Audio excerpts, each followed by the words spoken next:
And I'm back. I'm here with both of my parents. Here they are. Or here they are. So I thought what I'll do is I'm going to step out of the way. You're not going to see me much in this video. But what I wanted to do was to do a video in which, because I thought this is interesting. Because like, what year was this picture taken, by the way? 1978. 1978. So you've been married 1 year. A year. Okay. So, but what's interesting is this was back in the 70s. You met in the early 70s as teenagers and in Alabama.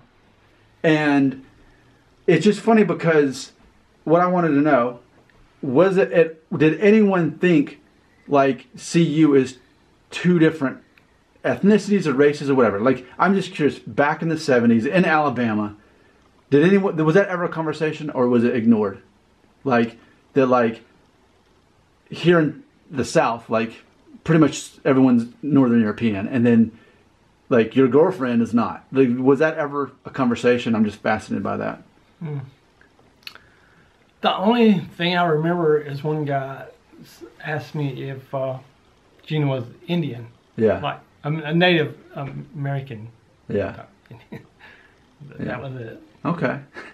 Yeah, it always drew a lot. I think it always drew a lot of attention when I moved here because, you know, you didn't see anyone, you know, at that time, you know, we didn't have a lot of the different races, a lot of different people groups living here.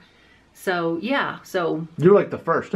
Yes, Your family. Yes, because it was 1973, and so it was just like, oh, wow, she has black hair, you know, and, you know, no, I didn't think anyone else looked like me.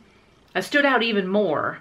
I always thought I kind of stood out in New York, but then moving to Alabama, oh, yeah, yeah, everyone was curious what I was. We were young. I moved here in October 1973. I was 15 and a half, and just barely a month after I moved here, I met Jack, and he had just turned 17. So we were babies, so we had basically grown up together. I was 15 and a half, he was 17, and, you know, I'd heard of him because his mom was trying to sell him off to me.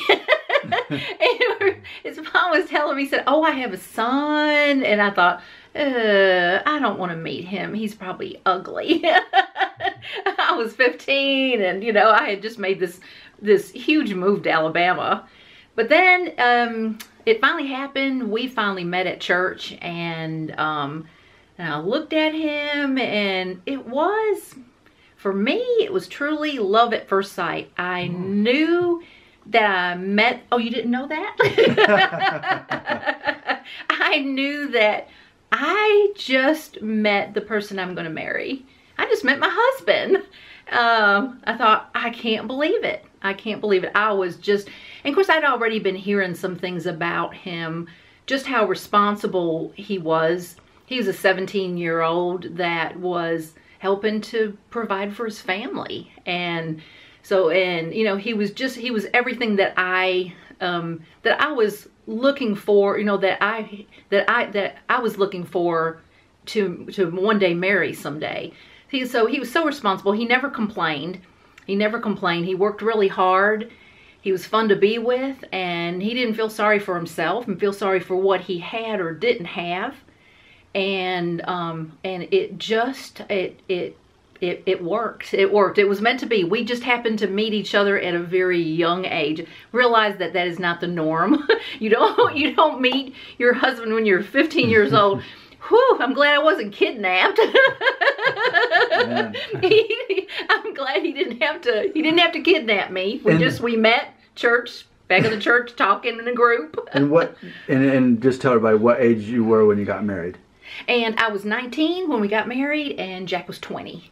And then tell them how many years you've been married now. We've been married 40 years. In June 1977, we celebrated our 40th wedding anniversary. So it's just interesting. In fact, I know that people would rather see less of me when either of my parents are on there. So I'm the cameo in this. But we just shot these two videos. How in both sets there was kidnapping of teenage girls that were the result of us being here. So is your great-grandmother? My great-grandmother. And your great-great-grandmother. Great. So these kidnappings were happening around the same time in the 1800s. And ultimately, what a happy story that I know that all of you are happy to hear today.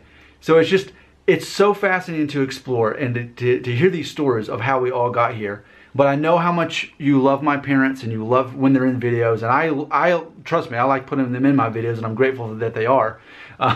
So I'm going to disappear again because people want to see you, not me. But thank you for sharing that story. And here on Thanksgiving, I thought, what an interesting story to like find out not only how I got here, because that's ultimately what these videos are about, but how we all got here and all the complicated, interesting stories that brought us together.